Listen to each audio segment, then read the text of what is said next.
Investigações, parte 1. Boa noite. A busca, a agonia e o sofrimento do pai de Lucas ainda durariam muitos dias. Lucas Terra tinha 14 anos quando desapareceu. Fiel fervoroso de uma igreja evangélica, Lucas era o filho caçula da família. Iria se mudar para a Itália. Antes de viajar, Lucas e o pai foram à cidade de Salvador para se despedir de amigos e parentes. Na noite do desaparecimento, Lucas telefonou para o pai e disse: "Estou com o pastor Silvio Galiza." A partir daí, Lucas nunca mais deu notícias.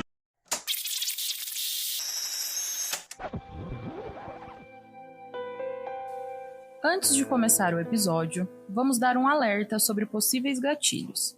Falaremos de um crime que aconteceu no Brasil, que envolve violência, assassinato e abuso sexual. Caso você seja sensível a alguns desses temas, pedimos que pare por aqui. Também não indicamos para menores de 16 anos e, se estiver acompanhado de crianças, sugerimos o uso de fones de ouvido. Queremos salientar também que esse crime foi cometido por pessoas, e não por uma instituição.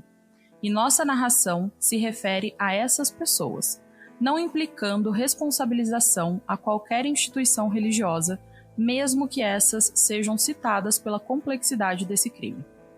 Este é o 4º episódio do podcast Caso Lucas Terra, e se você chegou aqui agora, sugerimos que volte e ouça os episódios anteriores primeiro.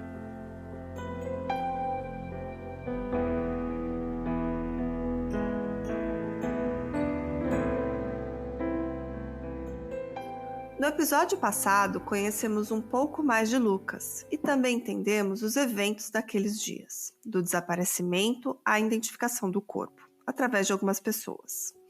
Agora vamos entender tudo de forma mais abrangente e oficial. Primeiramente, achamos importante explicar aqui como funciona um processo criminal no Brasil, pois nem todos entendem o dinamismo desse ato. A princípio, um processo penal só pode se iniciar através de um delito, ou seja, uma pessoa precisa praticar uma ação que esteja descrita como crime na legislação penal brasileira. E no caso desse podcast, esse delito foi o homicídio.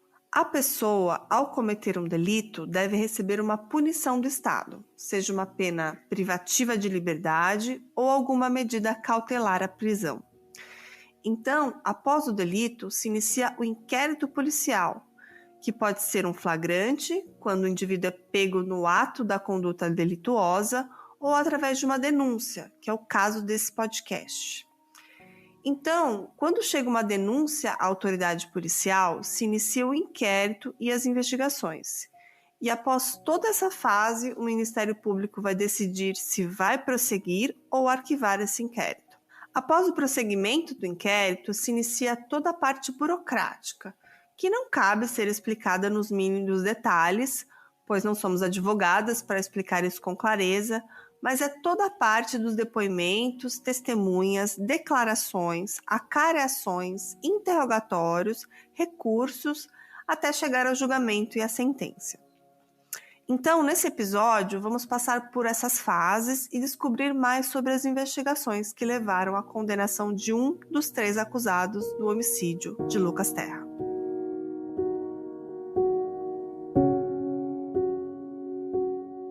Nos episódios passados, relatamos o desaparecimento de Lucas, o encontro de seu corpo e a identificação deste. Agora vamos avançar e entender o que aconteceu após ali essa identificação e encontro do corpo. Após o corpo ter sido encontrado no dia 23 de março de 2001, no terreno baldio da Avenida Vasco da Gama, em Salvador, ele foi encaminhado ao IML. E no dia seguinte, dia 24, ele foi submetido ao laudo de exame cadavérico. Porém, antes de ser submetido a esse exame cadavérico, o corpo passou pelo exame pericial no local onde foi encontrado. E antes de continuar, mais um aviso. Falaremos agora sobre esses laudos, sobre o estado do corpo, e algumas partes podem ser bem gráficas. Como dito, no próprio dia 23, os peritos compareceram ao terreno baldio para realizar os exames necessários. Durante a realização desses exames, e também posteriormente no IML, Não foi identificado de imediato a identidade da vítima. No entanto, foi possível constatar que se tratava de um indivíduo de cor branca, ainda na faixa etária da adolescência e de cabelos lisos. E há uma informação muito importante escrita neste laudo, que é a seguinte: observa-se que a arcada dentária da vítima não foi fotografada no local dos exames para não destruir os restos de tecido calcinado enrolados ao redor do crânio da vítima, onde na parte anterior tamponava-lhe a boca e o nariz de forma semelhante a uma mordaça.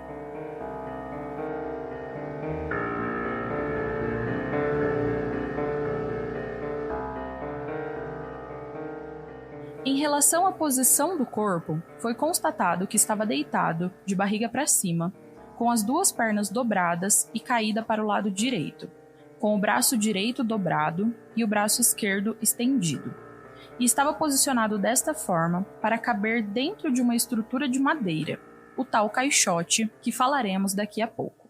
Nesse laudo, também é dito que não havia no local indícios de que a vítima tenha esboçado qualquer tipo de reação ou tentativa de escapar do fogo que viria a lhe consumir quase que inteiramente. O fogo se propagou e se extinguiu, deixando restos de papéis queimados, pequenos pedaços de roupa da vítima e alguns outros materiais, como o próprio caixote. É bem marcante no chão a ação do fogo, no formato exato de um retângulo em volta do corpo, sinalizando ali o formato original do caixote de madeira compensada. Sobre o caixote, no laudo, iremos ler na íntegra 2 parágrafos para que vocês entendam a complexidade e o tamanho desse caixote. O primeiro parágrafo diz assim: da estrutura de madeira, : examinando o cadáver, a área imediatamente ao seu redor, sob ele, constataram os peritos a existência de restos parcialmente queimados, de uma estrutura de madeira compensada do tipo caixa, gaveta ou ainda um fundo falso de baú, da qual pequenos pedaços das bordas e do fundo não haviam sido inteiramente consumidos pelo fogo. Esses pedaços foram poupados dos efeitos das chamas devido às suas localizações relativas ao cadáver da vítima, medindo o de maior dimensão 72 centímetros por 42 centímetros. Este segmento era exatamente aquele que estava sob o tronco e, portanto, pressionado contra o solo pelo peso do cadáver, o que impediu a sua queima completa. Já o segundo parágrafo dizia: das dimensões da estrutura de madeira, : apesar da ação do fogo sobre a estrutura de madeira, dentro da qual se encontrava o cadáver da vítima, foi possível estabelecer as suas dimensões com bastante aproximação. Inicialmente foi tomada por base a medição dos contornos do material incinerado, basicamente cinzas formadas por queima de papéis, no entorno do cadáver, cujas dimensões aproximadas foram de 1,20 m por 90 cm. Esses valores correspondem, respectivamente, ao comprimento e à largura desse caixote. A altura da borda da estrutura de madeira, semelhante a uma caixa ou gaveta ou ainda o fundo falso de baú, foi estabelecida em 25 centímetros. Parte desse laudo ainda diz: observa-se assim que o cadáver da vítima havia sido transportado até aquele local dentro daquela estrutura de madeira, das quais alguns pedaços restaram parcialmente queimados, conforme descrito anteriormente. Nota-se ainda que, sendo a estrutura de madeira de comprimento menor que a altura da vítima, o corpo desta necessitou ser posicionado dentro dos contornos da caixa, gaveta ou fundo falso de baú, com os joelhos dobrados para a direita em ângulo de 45 graus em relação ao tronco, posição esta em que foi queimado. Dentro ainda do que sobrou daquela estrutura de madeira, foi possível identificar alguns papéis queimados, e o que não foi queimado indicavam que eram páginas de 2 publicações de cunho religioso, semelhantes a revistas, e uma delas redigida em inglês. Ainda próximo ao corpo, dentro da limitação da estrutura de madeira, foram encontrados um pedaço de tecido de cor clara com 2 pedaços de corda presos a ele, uma tesourinha de unha e um pedaço de tecido com um formato semelhante a um bolso traseiro de calça. Foi também encontrado a 15 metros do corpo uma faca enrolada num pedaço de papel marrom ao lado de uma fogueira. E mesmo tendo vestígios de sangue nela, não era sangue humano. E não foi possível estabelecer relação entre a faca e a morte da vítima. Sobre o porquê dessa faca estar ali, os peritos colocam no laudo que aquele local era conhecido por ser utilizado por outras religiões para rituais, e que aquela faca, possivelmente, era proveniente disso.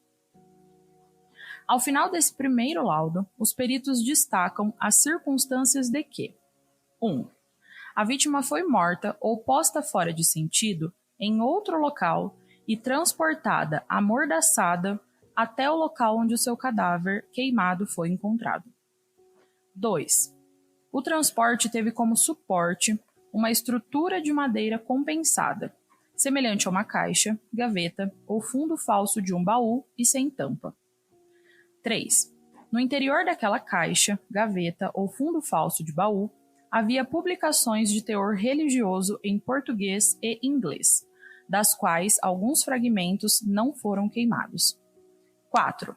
Foi utilizada substância de caráter inflamável para incinerar o cadáver.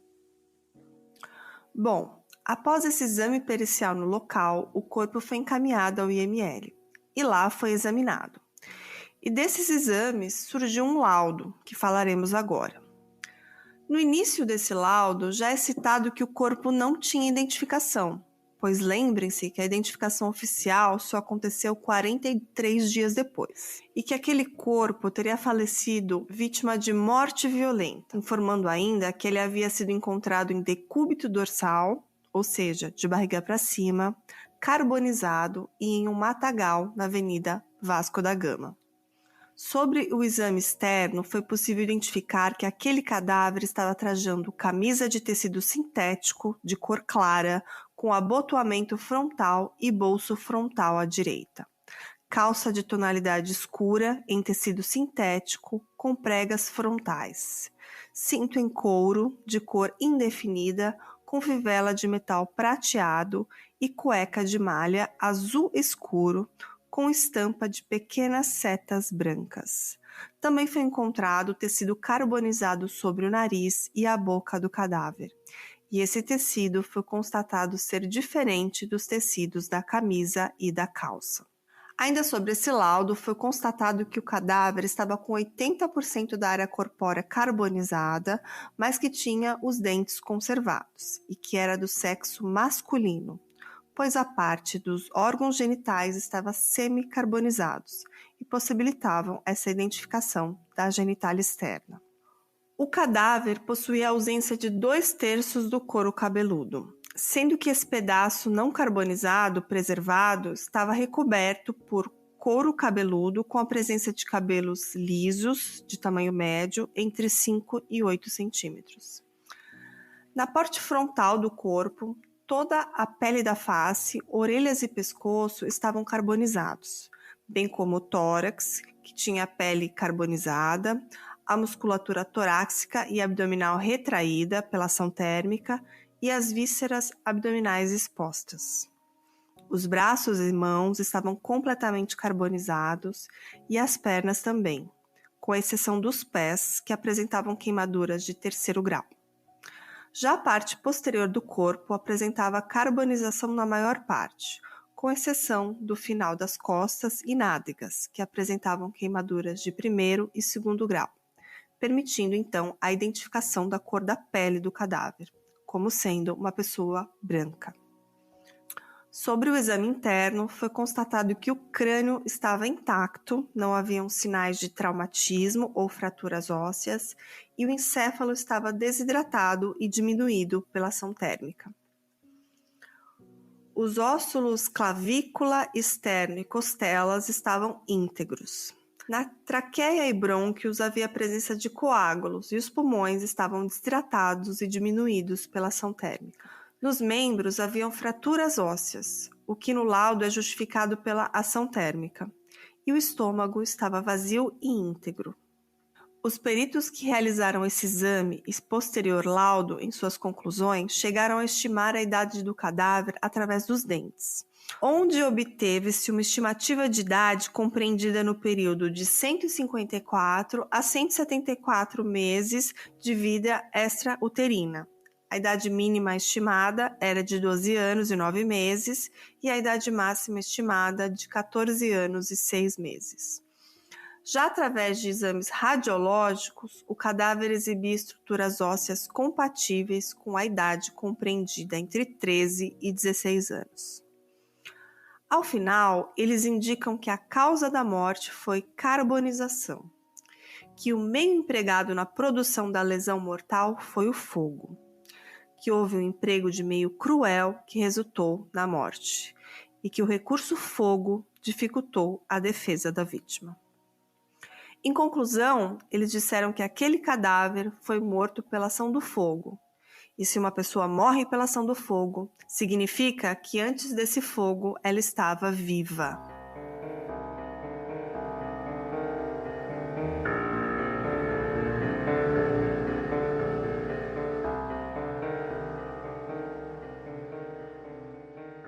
Muitos de vocês, através desse laudo que relatamos, devem estar se perguntando onde estão as evidências do abuso sexual que tanto se fala que Lucas sofreu.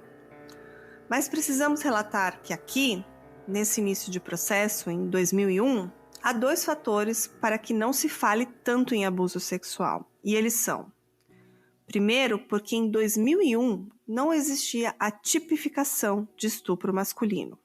Vocês vão ouvir agora um pedaço da fala do professor de Direito Tiago Pavinato para o canal Operação Policial, onde ele fala sobre isso. Eles não poderiam ter cometido estupro, mesmo que fosse comprovado, porque à época, em 2001, o estupro era só a conjunção vagínica. Então não existia estupro de um menino. Em 2001 era só a penetração na vagina. Isso mudou em 2005. Seria não atentado existia esse violento, crime. Exato, atentado violento ao pudor, mas não estupro. E segundo, porque não se pôde, através de laudo, verificar se houve esse abuso sexual. E a perita Rosângela Monteiro também explicou o porquê no canal Operação Policial, que vocês vão ouvir agora.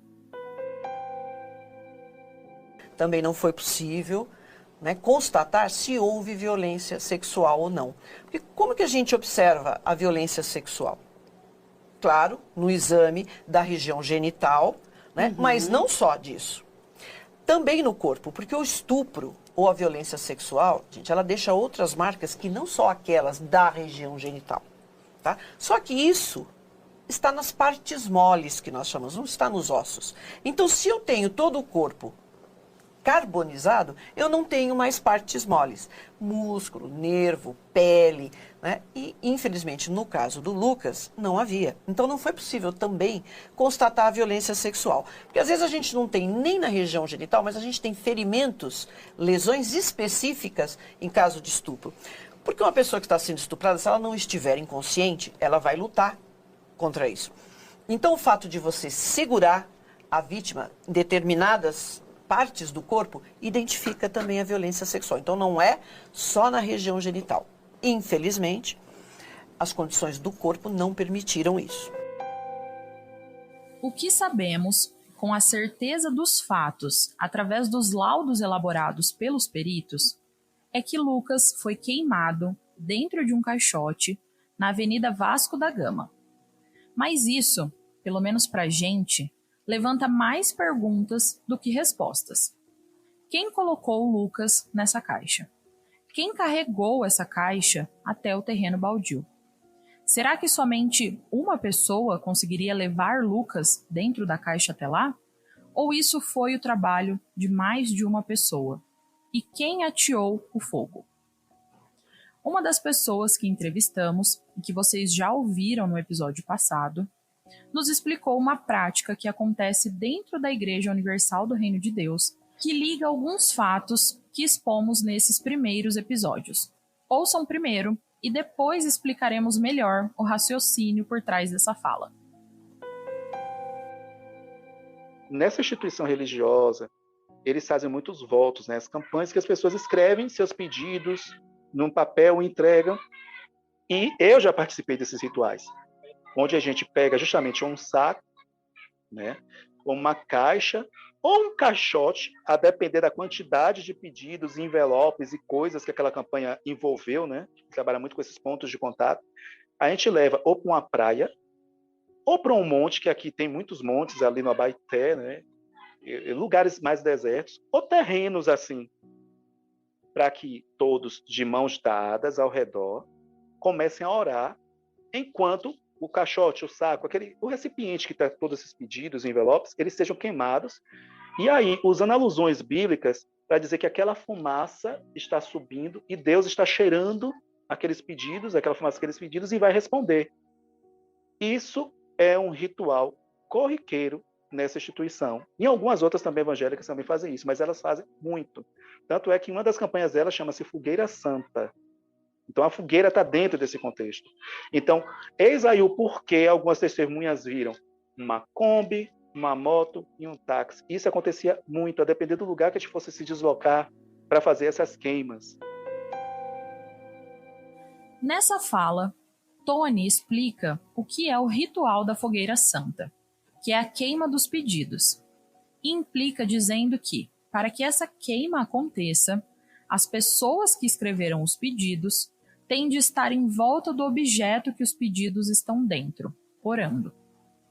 Então, será que aquela Kombi e aquela moto que algumas pessoas relataram à polícia naquele dia eram frequentadores da igreja queimando os pedidos da Fogueira Santa?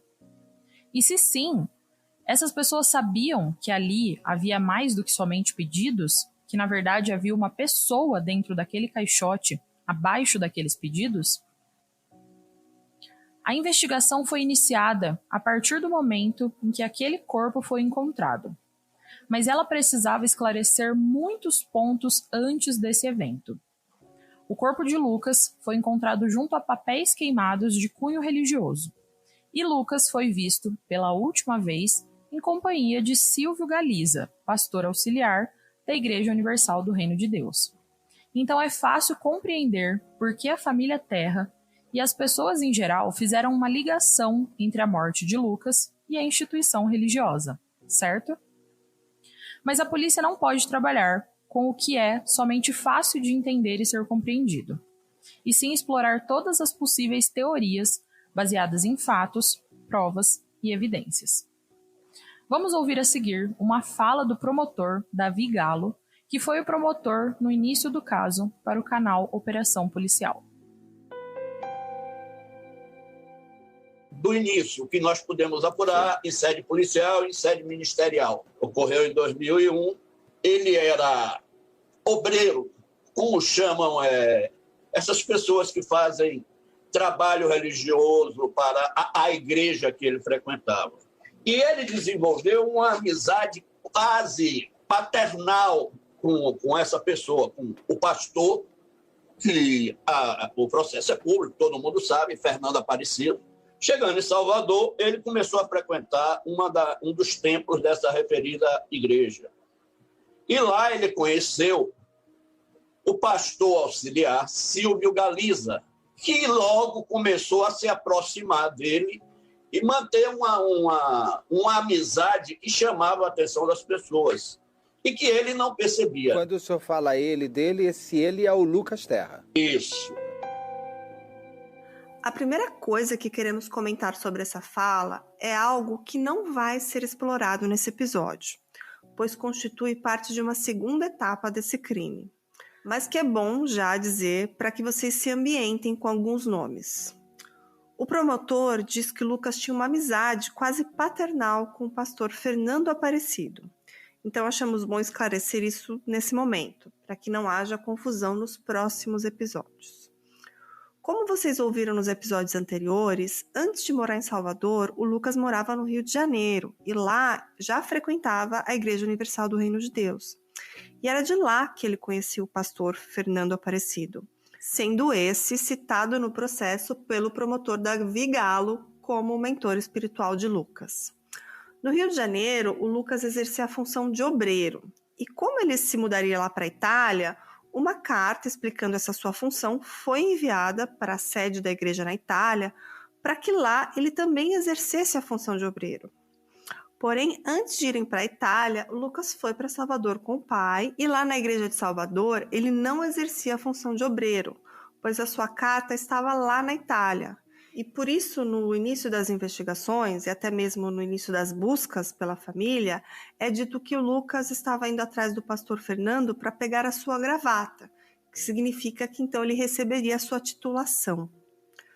Podemos perceber, por uma coincidência, que o pastor Fernando também estava em Salvador quando Lucas foi morto, visto que pouco antes do Lucas e do pai se mudarem para Salvador, o Fernando também estava no Rio de Janeiro. Coincidência ou não, não se sabe exatamente quem chegou primeiro em Salvador, se foi o pastor Fernando ou se foi o Lucas e o pai. Mas em Salvador, nos 3 meses que ele ficou por lá, o Lucas estava constantemente tentando, junto ao pastor Fernando, pegar a sua gravata, que é um símbolo para designar a sua função de obreiro. Porque quando o Lucas contou a história dele, ao chegar aqui, que ele era obreiro, ele falava do pastor que tinha colocado ele como obreiro, da carta que tinha sido endereçada para a Itália, né? E que ele estaria aqui agora querendo ser obreiro, querendo convencer o pai dele a ficar em Salvador, porque ele tinha se apaixonado por a nossa colega Paula. E a gente sabia da existência desse pastor.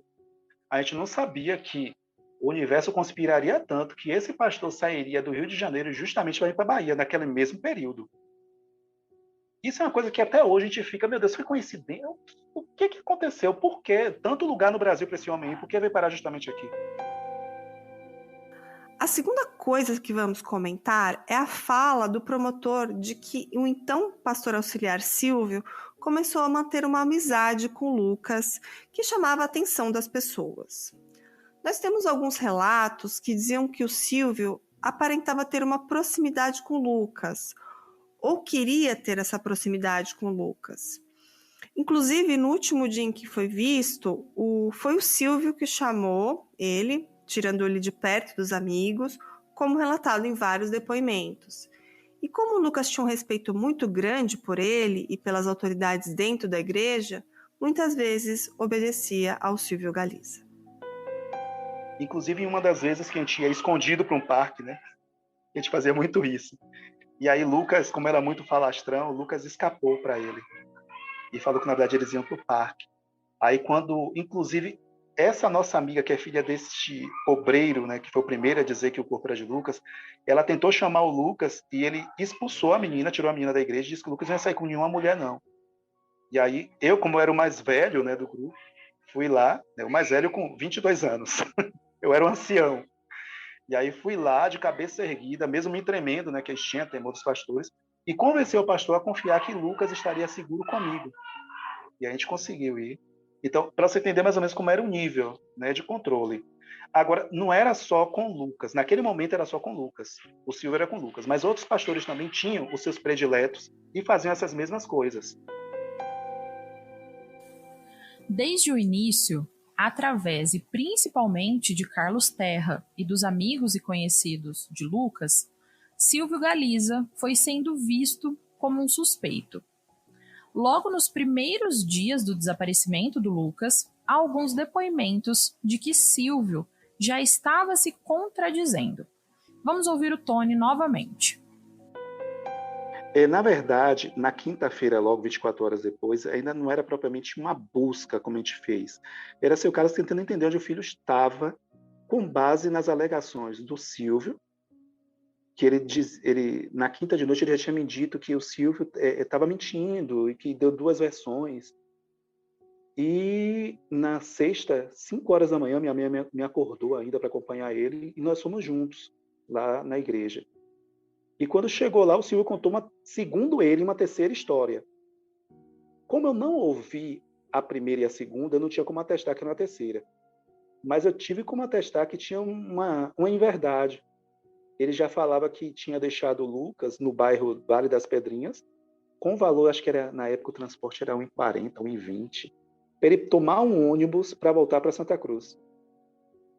Seria tudo muito normal se o final de linha do bairro Vale das Pedrinhas para o final de linha do bairro da Santa Cruz não distasse somente 300 metros. E por conta disso, não existiria nenhum ônibus que do Vale das Pedrinhas passasse pelo bairro da Santa Cruz. Então, para uma pessoa que sabia da geografia, sabia circular por ali, eu já vi que ele estava tão desesperado na mentira que ele nem fez esse cálculo básico, sabe? E aí que começou, porque nós voltamos para Pituba para tentar falar com o pastor, e aí encontramos o pastor Fernando, né, que hoje é um dos acusados.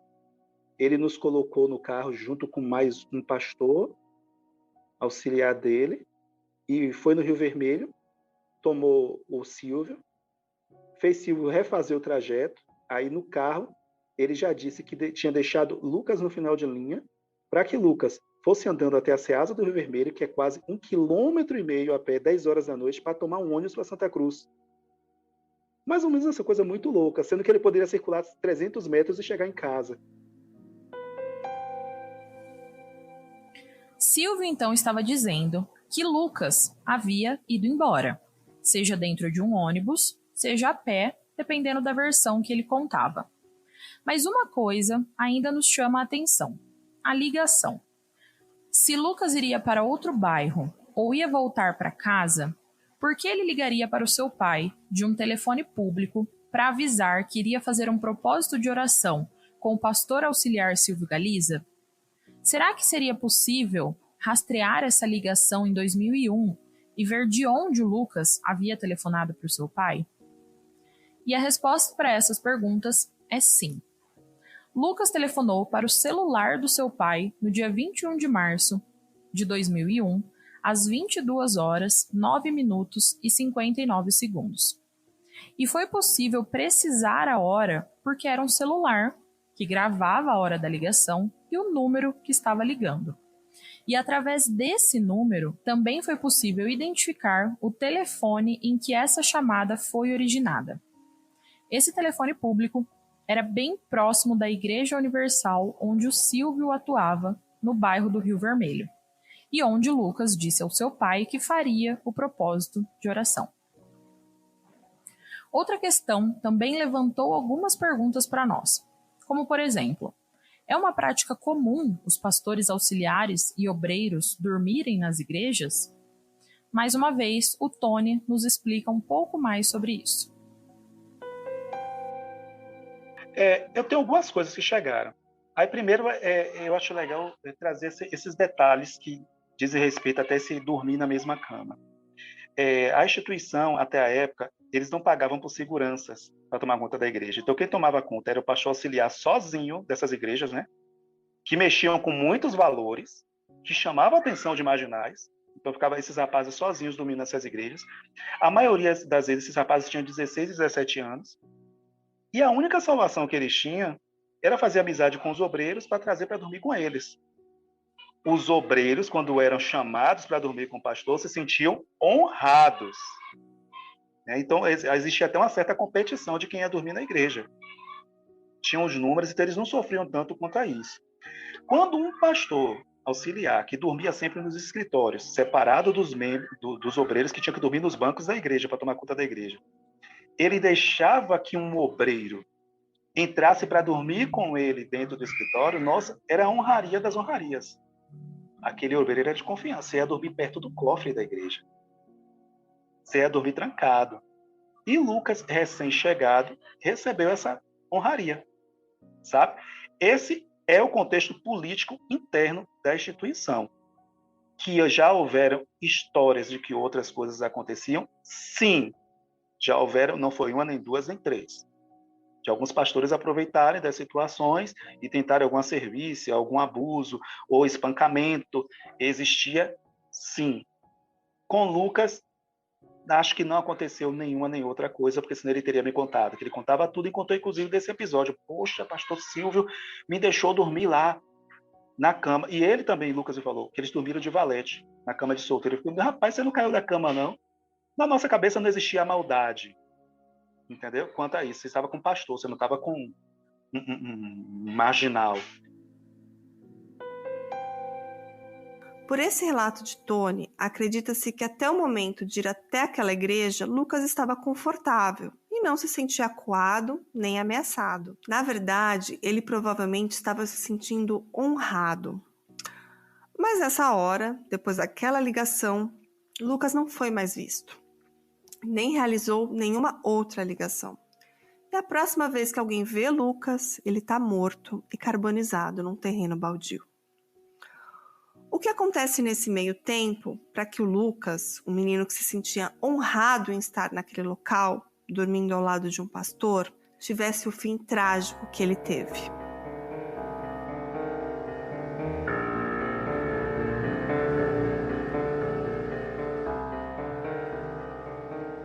No próximo episódio, continuaremos a explorar mais a investigação para entender como ela levou a polícia à prisão e ao julgamento do primeiro acusado.